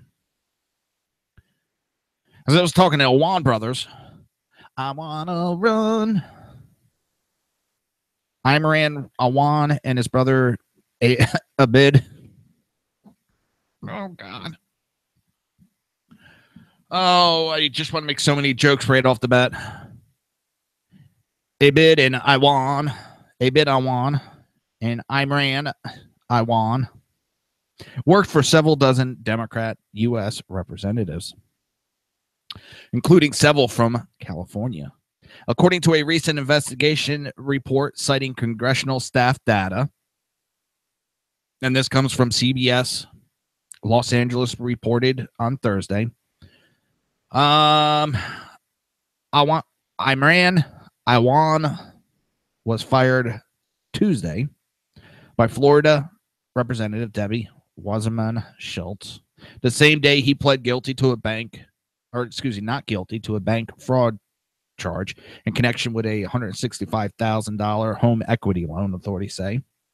His brother Abid Awan was employed earlier this year by Democrat Representative Ted Lieu, Tony Caradas, and yeah, exactly, BZ. Especially if you notice, all this comes down after they find a stash of government hard drives and laptops and other electronics that, from what I described, what I read was described as that it was tried to be destroyed with hammers. Now, all that comes up, especially after the Democrat Party had all these hard drives destroyed, supposedly, and now all these hard drives appear in this guy's house. Well, I think these poor Muslim boys were blackmailing because they were getting paid millions of dollars, big time buku bucks to do what they did. You don't pay $7 million to have an IT professional scrub your hard drive unless there's something on it. And they ended up keeping those hard drives, it looks like, for collateral. Well, they lost control of those hard drives. They're now into federal custody. And now I think you got everybody shitting. And as you said, Democrats must feel as these dudes rifle through all their electronic files. And I think it's more than just those two idiots going through their files. You got the federal government. You got DOJ now going through those files. They're going to uncover a lot of shit on the DNC. The hell with what these two idiots were going into. That's sort of a different subject, but I mean, that is bad. Don't get me wrong. That is bad because it seems they've had some information that they didn't have clearance to get into. But I'm talking about the government now has access into the Democrat Party. And it's not, okay, well, it's coming from WikiLeaks. It's coming directly from their hard drives. That's going to hurt them. That's what has them running scares. Yeah, and all those files, I will agree with you, all those files were sent to Iran, to Tehran. I will agree with you 100%. We now have foreign countries having all that information, and now all these Democrats are, as they love to put it, well, they're able to be blackmailed by foreign entities. I didn't even think of that part. Now you got me. Oh shit, that's got him. You know, and by the looks of it, they have no problem paying for blackmail because you had Debbie Wasserman Schultz, who kept him on the payroll, knew this investigation was going on. She threatened the police chief of the Capitol Police. She threatened the chief in her capacity as a House member. She threatened him. Isn't that collusion and obstructing justice and threatening a police officer. And now this guy's been arrested. Damn, that's making her look guilty. And now I'm hearing they want to talk to her. She really, let me see if I can,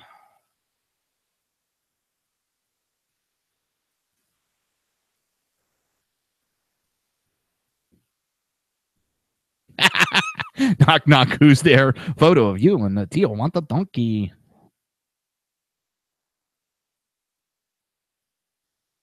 All right. Second search. I'm going to play the audio from this meeting where she threatens DC Capitol Police Chief. And this is the laptop that started it all, that they had as evidence, and she wanted it back. What about diversity? There really has been a challenge that the Capitol Police has faced systemically with diversity. Diversity in your leadership, diversity in recruitment. How are you focusing in on improving that? And I mean, I don't mean any disrespect, but it is hard to take your word for it. As you said, you're in leadership now, you're not in the rank and file. So, Mr. Chairman, it might be helpful for us to have an open, an informal meeting with the Capitol Police union leadership so that we can hear from them. We don't have to do it in a hearing, but it would be, I think, good for members to hear from the union leadership. We have done that from time to time and give them an opportunity without the Capitol Police leadership here to talk to us about, some of their challenges. But certainly, but diversity has been a problem. We have a great diversity officer, Natalie Holder, who comes to us from the private sector, and she's done a lot of work with municipalities, in New York City. We have what I think we do is we include people. I think we. Do you have goals? Do you have goals to increase? Wait, let's see if I get to the point. We want to broaden. Handle equipment that belongs to a member or a staffer. Here it is. It's a very diverse group, and we've given opportunities for I've women never and minorities all along the I mean, line. through the history of my career, I've never really seen significant changes in diversity without a specific written plan on how to accomplish it. And so, are you planning on developing a specific written plan? Yes, on how in our you will- diversity office, we are. Okay, if you could share that plan with me and the process that you're going through to develop it, that would be great. And then lastly, I'd like to know how Capitol Police handle equipment Here that it is. belongs to a member or a staffer that's been lost within the Capitol complex and found or recovered by one of your officers. What happens? Sure. Well, it's processed on a what's called a PD 81, which is a property record. And depending on the property, depending on how if you can legitimately determine ownership, then it's generally turned back over to the owner of the property. If it's part of an ongoing case, then there are other things that have to occur for that to happen. So if a member says that they have equipment that's been lost and you find it, it would be returned to the member. In the general sense, yes. Okay. You have to be able to positively identify the property and be able to establish ownership. Right. And if ownership is established, if it's part of an ongoing case, then there are additional things that need to be done.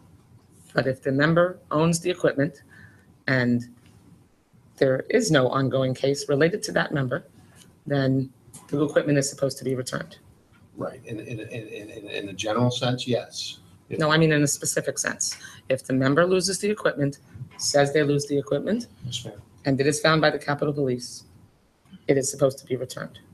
If ownership has been established, Right. it'll be returned. If it's subject to an ongoing investigation, there are additional things Okay. that need to be turned But over. not an ongoing investigation related to the member. If the equipment belongs to the member, it has been lost, they say it's been lost and it's been identified as that member's, then the Capitol Police is supposed to return it, correct? Well, it's not I can't give a yes or no answer on that because I know. It's a simple more yes or no parameters. answer. Well, If you lose, if a member loses the equipment and it is found by the Capitol Police or your staff, and it is identified as that member's equipment, and the member is not associated with any case, and that is their equipment, it is supposed to be returned? Yes or no? Depends on the circumstances. And if the circumstances I don't understand how that's possible. Members. God, equipment she's is dumber members' than dog equipment. shit. Under my understanding, the Capitol Police is not able to confiscate members' equipment when the member is not under investigation. It is their equipment, and it's supposed to be returned. Well, I think there's extenuating circumstances in this case, and I think that, you know, working through my counsel and you know, the necessary personnel, if that in fact is the case, and with the permission of through the investigation, then we'll return the equipment. But until that's accomplished, I can't return the equipment. I think you're violating the rules when you conduct your business that way, and should expect that there would be consequences. And expect there will be consequences. She threatens a police chief right there.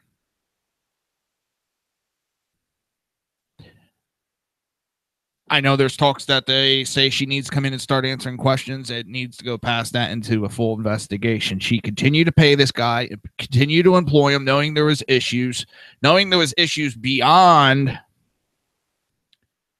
just buying a house.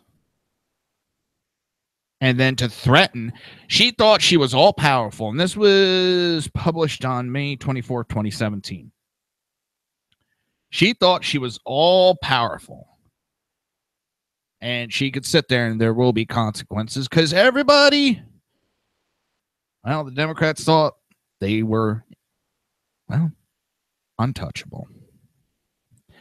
Well, even when you watch the movie Untouchables, the Untouchables ended up getting knocked down. Don't forget, coming up in about just 18 minutes will be BZ's Berserk Bobcat Saloon, hosted by, of course, BZ himself. He's wiping down the bar, getting the seats ready. Remember, the speech is free, but he usually charges 5 times more on Tuesdays for the drinks. You're listening to the Reaver of Common Sense right here on SHR Media, and we will be right back.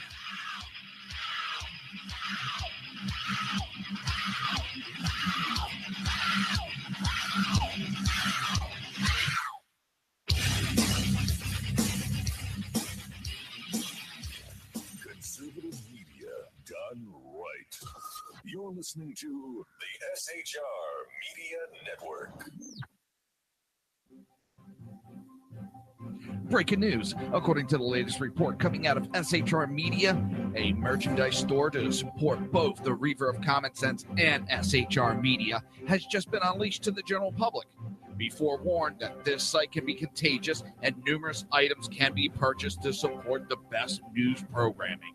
Go to Reaver.one website and click on the store link to check out the merchandise.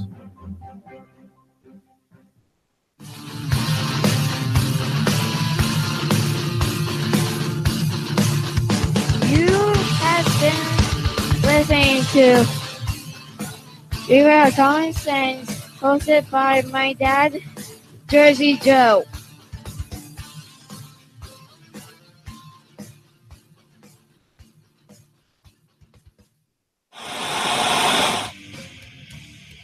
Beware, the Jersey Takeover is here. Every Monday through Friday, 11 a.m. to 1 p.m. Eastern Standard Time. You can catch the Reaver of Common Sense show, hosted by Jersey Joe, right here on shrmedia.com and hyphensdailynews.com. Only Jersey can deliver hell like no one else, so consider this your fair warning.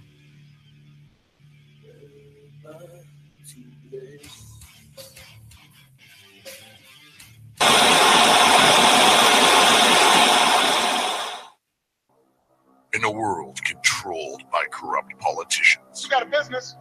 That you didn't build that. a team of ordinary men emerge from the ashes to give voice to the voiceless and hope to the hopeless. Sackhead Sean. Dude, I'm not saying cat from the stupid pro. Sackhead Clint. All good friends of ours usually show up drunk. Also starring Socko as the producer. I'm a little bit drunk, I'm a little bit drunk, 'cause I'm drinking. They are the Sackheads Radio Show. every Wednesday at 8 p.m. Pacific on shrmedia.com.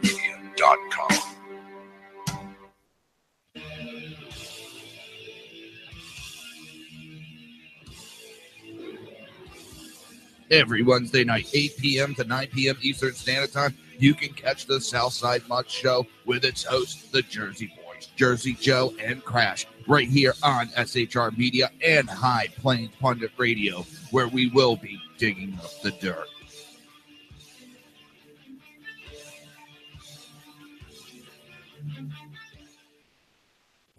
Times are dark.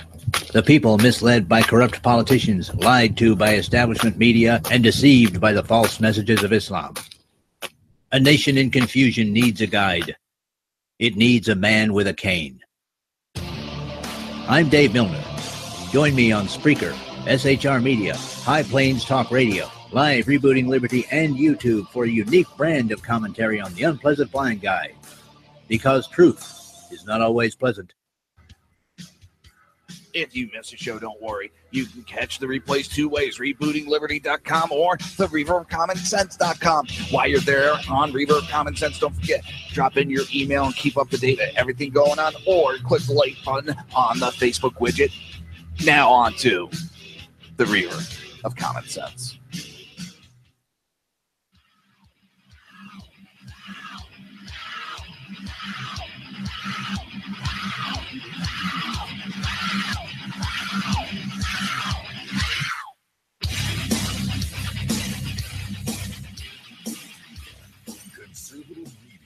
Done right. You're listening to the SHR Media Network.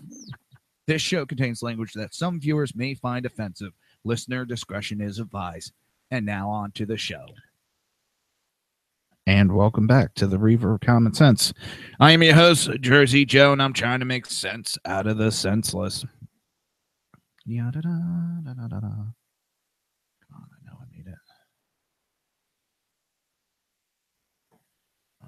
Crap, did I do what I think I did? All right.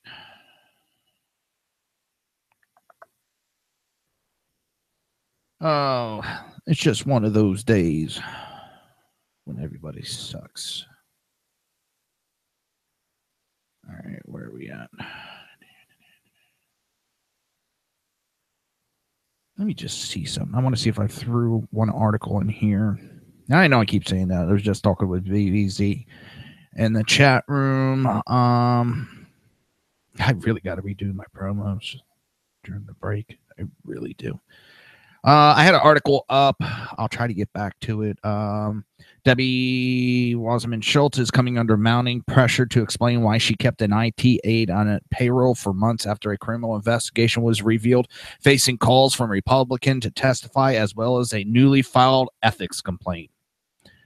Let's see if that actually goes anywhere. Top Republican congressman calls for Mueller to resign as special counsel. Come on, I thought I put this. Here it is. Officials with the Department of Homeland Security signed a waiver of environmental regulations on Tuesday to allow construction of upgrades to the border wall and new wall prototype projects to break ground. The department issued the waiver to bypass certain laws, regulations, and other legal requirements to ensure the expeditious construction of barriers and roads in the vicinity of the international border near San Diego. According to information,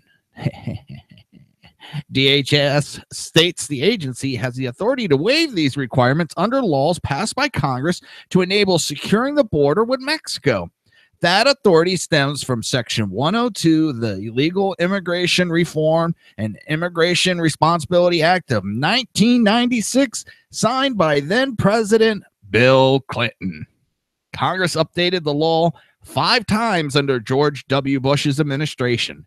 The waiver allows construction to proceed in the San Diego sector where upgrades to existing border fences are already approved. The waiver will also allow new border wall prototype projects to begin construction immediately, officials stated. It was reported in July that preparation for the prototype construction projects are underway. The U.S. Army Corps of Engineers began drilling and taking soil samples to determine what particular type of wall would be compatible with specific geographic regions. Department of Homeland Security previously classified the San Diego and Rio Grande Valley sector as priorities for early development of President Trump's promised border wall. The president asked for $1.6 billion for the fiscal year 2018 budget to build walls primarily in South Texas.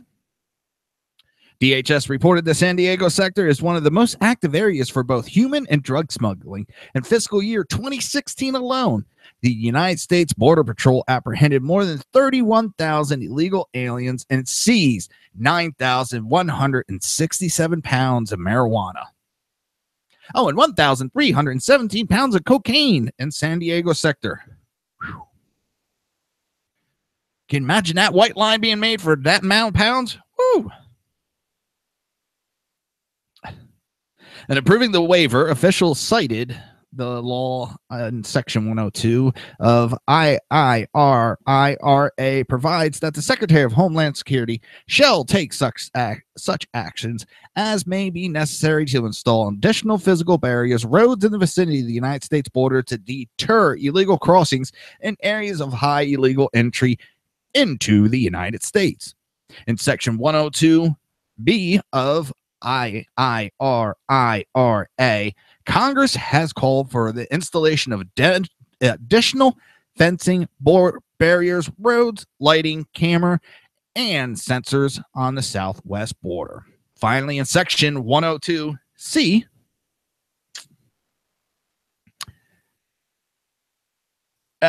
Congress granted to the Secretary of Homeland Security the additional to waive all legal requirements that the Secretary in his sole discretion determined necessary to ensure the expeditious construction of the barriers and roadways authorized by Section 102. You know, the liberals are freaking out. They are pissed off. Oh, man. They got to be like their heads exploding and freaking out. Oh, this ain't fair. We're gonna use the environment because California already threatened that to stop it. They were gonna hit them with so many EPA lawsuits it wouldn't be funny, and they'd lock it up with studies with EPA. You know, and here's the dumb thing the Democrats did, and maybe you know what? As a conservative wanting to see the border, well. You shouldn't give out your game plan like they did. They were, hey, look, this is what we're going to do. And oh, we're so smart. We're going to lock them up in court. Yeah, he found a way around it. Oh. What a bunch of dumbasses. Dumbass shenanigans.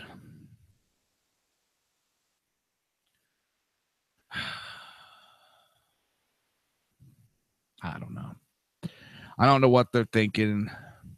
It goes to show. I mean, what? They're back in MS-13. They're back in ISIS. They're backing illegal aliens coming in. What illegal group don't they back anymore? The one that really shocks me is when they're all upset about MS-13 being messed with. Freaking out over that. I'm like, okay, the shark. Well, every time I say the shark's been jumped with the Democrat Party, they take it as a challenge. I swear, they're like the new white drunk people. It can't be done. Nothing dumber can be done. Yeah, you think so? Hold my beer. Oh, man, just when you think they're at their worst. It just keeps getting worse. Don't forget, in about another 5 minutes, BZ's Berserk Bobcat Saloon will be coming up, hosted by BZ himself. And I think you got Dan the Man Butcher with you tonight, don't you? Oh, this is pretty good. So, one good thing that John Kelly did at Department of Homeland Security as Secretary of Homeland Security. He got George Selim. I know I'm messing that name up. He headed the now defunct CVE program, which tried to offer federal support and legal autonomy to Islamic political groups if they redirected Islamic immigrants and youths away from Islamic militancy and jihad. His resignation spotlighted Kelly's decision to replace Obama's failed policy with more direct government involvement in Islamic communities. This guy was known as the jihadi policy expert for Obama, and John Kelly ran his ass right out of there. I'm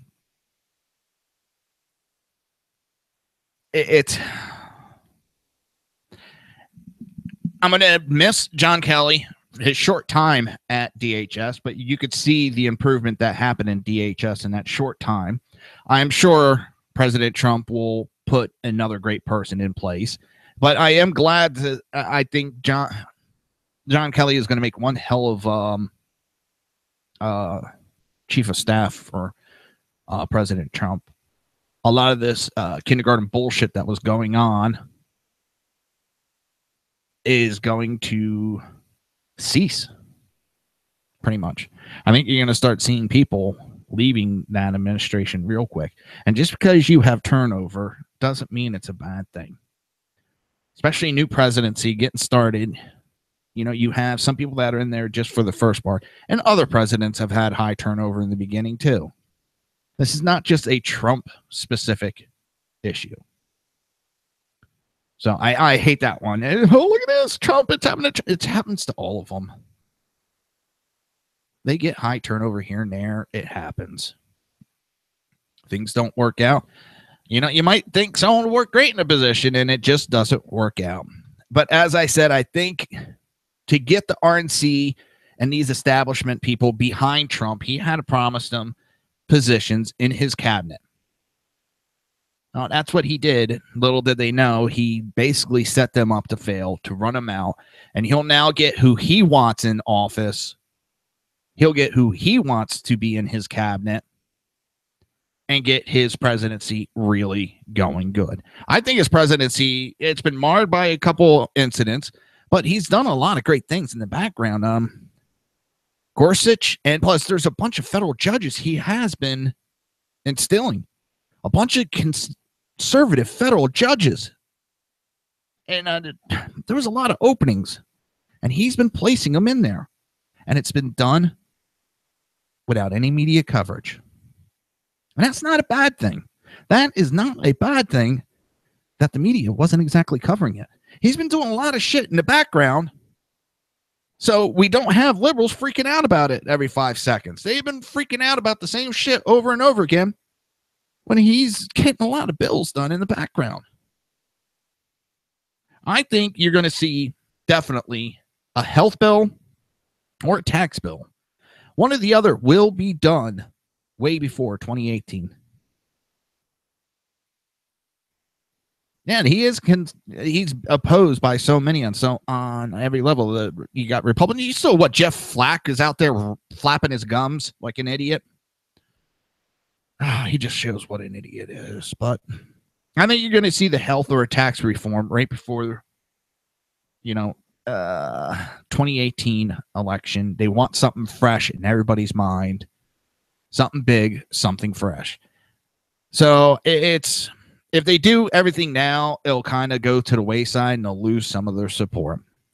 Well, that's going to be the show for today. Don't forget, I'll be back tomorrow from 9 p.m. to 11 p.m. every Monday through Friday. Coming up next is BZ's Berserk Bobcat Saloon. Take it away, BZ.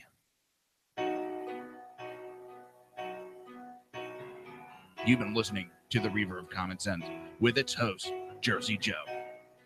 You can tune in every day, Monday through Friday, 11 a.m. to 1 p.m. Eastern Standard Time, right here on hppundit.com and shrmedia.com.